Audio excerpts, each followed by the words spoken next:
What's up, guys? Welcome back to the Live Loud Life podcast. My name is Dr. Antonio, your host of the Live Loud Life podcast. Thanks for tuning in, guys. We really appreciate you taking your time to listen to this podcast and hopefully gain some valuable information about how we can help you live a loud life, help your family.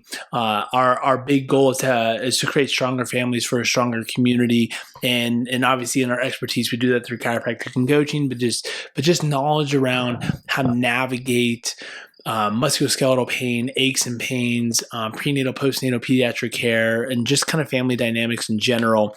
And we do take a kind of fundamental generalist approach. I think we obviously have our specialties, obviously, as we just described, and as a subset to those, low back and shoulders is something that I dive more into. But even in that specialty niche, our conversation starts with the generalist approach of just understanding the principles of health and fitness and nutrition and wellness.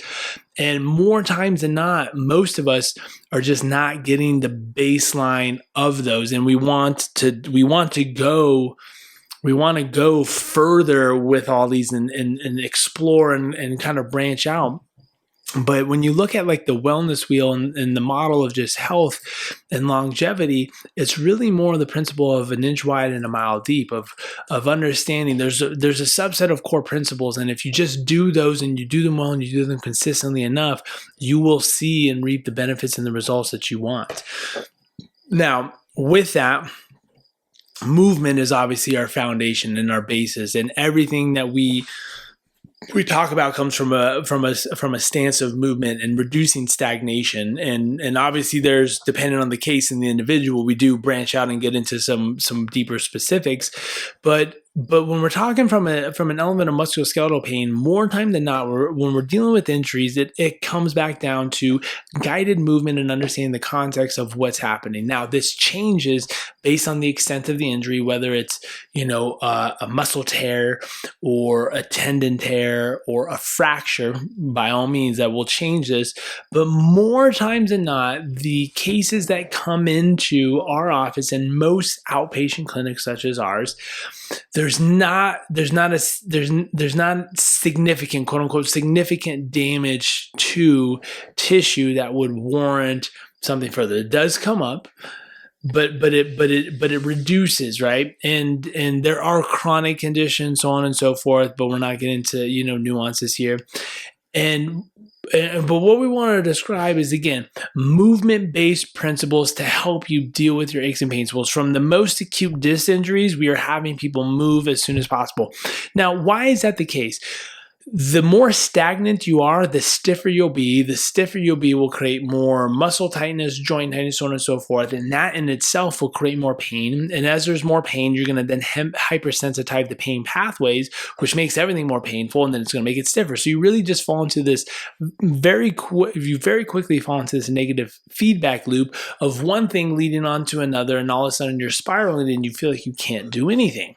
And by movement and through movement, we break that cycle and offer positive experiences with movement to gain confidence, as we described, dipping your toes in the water and testing it out, and then starting to just continue to wade deeper and deeper.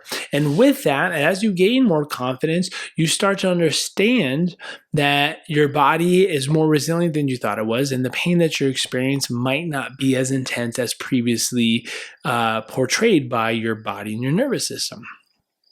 All of which take into consideration orthopedic evaluation and testing to determine that we're not going to be creating more harm, obviously. Now, what we wanted to start with today and talk about is a more specific approach, and this is heel, ankle pain kind of issues. Now, we're going to give a brief anatomy lesson here that will describe what we're talking about. Now, through life, when we're dealing with range of motion and stretching and things like that, more times than not, we live in this what we call sagittal plane. The sagittal plane is basically forward and backwards. So if you think about like your bicep, like if I was to do a bicep curl, my arm comes forward and then goes back down, right? Or if I was to bend forward with my torso and then come back up, now I'm moving in the sagittal plane. Now, when we're walking, we're moving in the sagittal plane. Interestingly enough, though, there's a lot of counter rotation. But what we forget is, although our translation seems to be in the sagittal plane forward, if you were to break down and look at the subset of joints involved in walking, there's actually a lot of rotation involved, as we just described in counter rotation of our torso. But we have to look at is also within our ankle, we have a lot of rotation, but also movement within what's called the frontal plane. So in the frontal plane, this would be me like tipping side to side. Now, what is considered frontal plane motion of the ankle or the foot? This would be pronation and supination as controlled strongly through what's called the subtalar joint, which is right above your calcaneus or your heel. So the way that your ankle is designed is you have your shin bone, which most of us are familiar about, but your ankle bone has two bony prominences, one on the inside, one on the outside. So the other side is your fibula. It's actually called your fibula, the head of your fibula.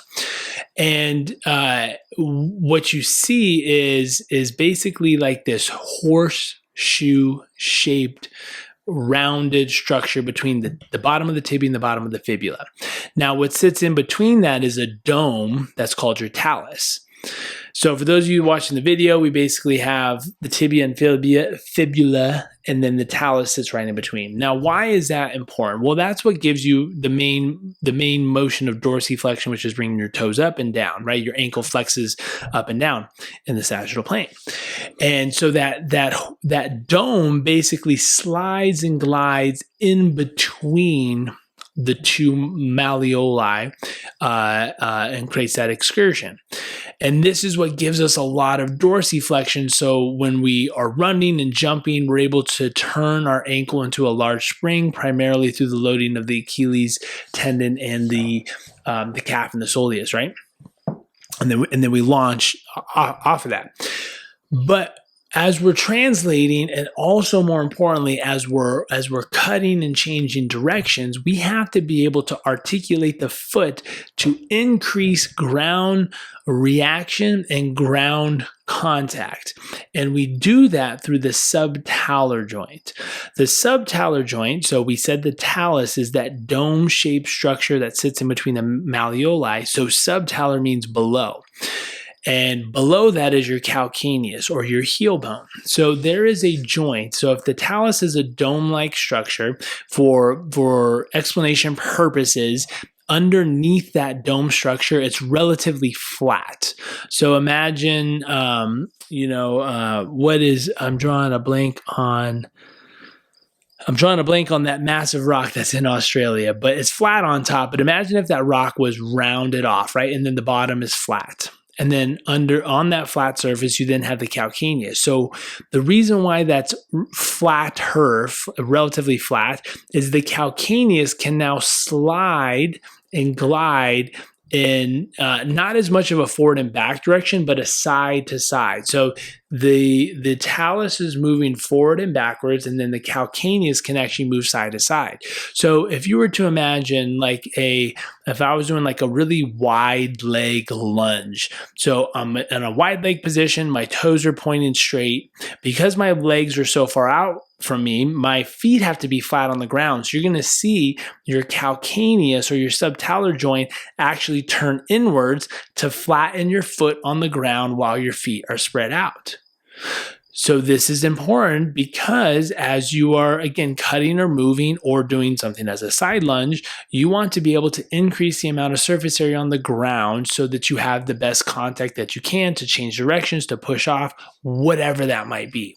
Now, what happens is this joint gets tight. And it gets tight for a few reasons, but two of the main reasons are previous injury, meaning you've rolled your ankle to some capacity, and that joint has stiffened because you were potentially, put in a boot, a cast, or something like that. But more importantly, we have been wearing very rigid shoes that reduce the amount of subtalar excursion that can be expressed. And with most things within our body, if you don't use it, you lose it. So that joint starts to tighten. It starts to not solidify like, in a rock hard formation. But as we know, and we've described on other episodes before, is that if a joint's not being used, it actually starts to become arthritic, and arthritic joints tend to be stiffer and don't move as well. And so you lose the ability to create inversion and eversion. Now, interestingly enough, as we at our normal locomotion gait pattern, as well as running, is we actually land, and running landing position is debated across individuals and coaches. So we'll just talk about walking right now. But we land actually on the kind of outside back part of your heel. And as you land and your body starts to translate over your foot, it then will kind of roll along the outside, and then it will pronate and drop across the midfoot so that you can roll then off of your big toe. Now, why is this important? Well, if I'm landing on the outside of my heel, in order for me to pronate, my calcaneus has to swoop down and around to allow the midfoot and the forefoot to come back and around. And so if that's stiff, you will sometimes see what we refer to as like hyperpronation, meaning your midfoot is kind of lagging because your rear foot is stiff, and it'll slam harder. Or you'll just see a hypersupinated position, and then you're pushing off the big toe or other things, and that could, or a lateral component of your foot instead of the big toe is kind of like the second or third toe, and that could lead to bunion formation and a number of other things. So we want and we need proper inversion, this calcaneus subtalar joint side to side is called inversion and eversion. We want and we need that. It is important, and it's oftentimes a very overlooked mobility thing that's not addressed. We're always focused on dorsiflexion, being able to get your knees over your toes more ankle flexion, so on and so forth, where in reality, unlocking that side-to-side motion can prove to be more beneficial for you. And the same goes through with the thoracic spine. We're so focused on like extension, which is important, but by actually adding rotation, you loosen up the joints in a completely different way, and that sometimes will unlock more range of motion than what you've been searching for all along. Now, how do you do this? Well, there's banded exercises and manual mobilizations, but one thing that I have found to be very beneficial is using a yoga wedge, or any wedge, but not a plate, like a weightlifting plate. You need a wedge because it provides a slope opportunity for your whole foot to be on the ground. So what you're going to do, and let's say for just demonstration purposes, we're talking about the right ankle. You're gonna have the wedge facing one direction. You're gonna put your whole foot on the wedge. Now, what you're going to do, let's say, for instance, the wedge is sloping down towards the right. So my right ankle's on the foot, or my right foot is on the wedge. It's sloping down. So it almost looks I'm in like my ankle's about to roll. I'm in a rolled ankle position. Now, what I'm going to do is I'm going to try to bring my arch down. So I'm going to pronate, and then I'm going to supinate, and I'm just going to rock back and forth. But because I'm biased by the wedge, I'm actually going to mobilize the subtalar joint of the calcaneus more effectively. And this in turn will give me more rocking motion, which allows my foot to move and glide better when I'm walking and running and jumping and doing all those other things that will reduce my chances of rolling my ankle. It will actually reduce chances of Achilles tendonitis because you're able to translate a lot of that force that should be put laterally side to side, as opposed to that being stiff and going straight through the Achilles tendon, and making you just a more effective spring and human in general. Now, the theme of this is understanding that our generalist approach of attacking certain things is general in movement principles, but we need to understand how to get to the specifics of what's actually tight.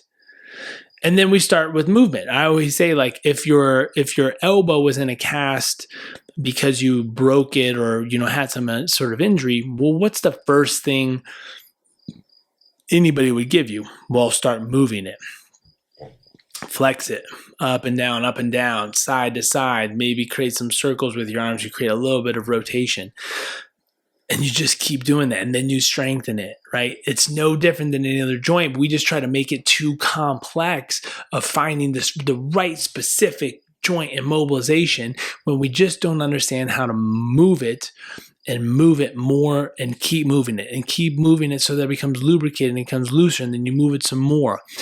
And then as you start to gain more range of motion, you understand how to load it more, whether that's through bodyweight exercises or plyometrics or weightlifting, to strengthen your ability to control the range of motion. So that's in a nutshell musculoskeletal pain, of understanding that there's certain elements that require obviously some very, very specific attention to detail, so on and so forth. But for the most part, a general approach of just understanding movement and creating the right context and framework of understanding how to move and when to move and a certain feeling will help you unlock range of motion that you've been missing for maybe years, or from like an old high school injury. And we apply this every day, not only to myself, but for others. And I hope that this can provide you some maybe insight, but also some motivation and understanding that we don't have to just deal with the normal quote unquote bad shoulder, bad ankle, and aches and pains. Oftentimes it just needs a more keen eye of understanding, hey, this is what we're seeing. I think, and I have a strong feeling that if you move it this way more and more and more, you're going to unlock it, and then it'll allow us to like start playing with some more details around it. So this was obviously very specific to the ankle. I hope this provides you some good information about ankle injuries, ankle sprains. It's not an end all. You know, we hear this so many times. Oh, I got bad ankles. I've sprained it so many times. More likely than not, it's just that it's now locked up because your body doesn't feel comfortable about providing you more range of motion. And then once you unlock it, you provide more strength and stability. And then you can go back to doing a lot of the sports and activities pending the rest of your body's up to par. That is the thing that I ran into in the past is, yeah, I've maybe done some of my rehab type of stuff, but the rest of my body was not able to handle the breaking control of maybe dynamic sports, and then turned and created some sort of issue. So it's, you know, I don't want that to seem like, oh my gosh, I have so far to go in order to be able to play X, Y, and Z. You just have to understand, you got to pay to play sometimes, right? If you're not up to par on your strength, agility, or movement or range of motion, there can be consequences. And this is what oftentimes happens with weekend warrior type of players. And if you want to be more proactive about it, we'd love to help you. There's plenty of other strength and conditioning coaches and proactive personal trainers, physical therapists, and chiropractors. But I implore you to dive into that rather than taking the reactive approach, but take be more proactive about it so that you can live a loud life. And we hope that we can be a part of your journey. If not, please like, share, post this to your page, give us a tag if you're digging this, so that we know you guys are following along and jiving with this. And as always, if you have specifics, I oftentimes pull this off from the conversations that I have with our clients, because you know, if one person has a question about one thing, I guarantee someone else does. And if this can provide you just a little bit of hope, if this can provide you a little bit more knowledge about your own body, if this can help you better determine how to deal with this, but more importantly, encourage you to find the who in your life that can help you exponentially recover from these injuries so that you can stop navigating and dealing with like nagging, aching things. Live a loud life. Don't be hindered by your musculoskeletal pain in any form or fashion, because there are so many great providers out there, us included. I'll do a shameless plug there, that want to help you get back to all the things that you love. So until next time, guys, live that.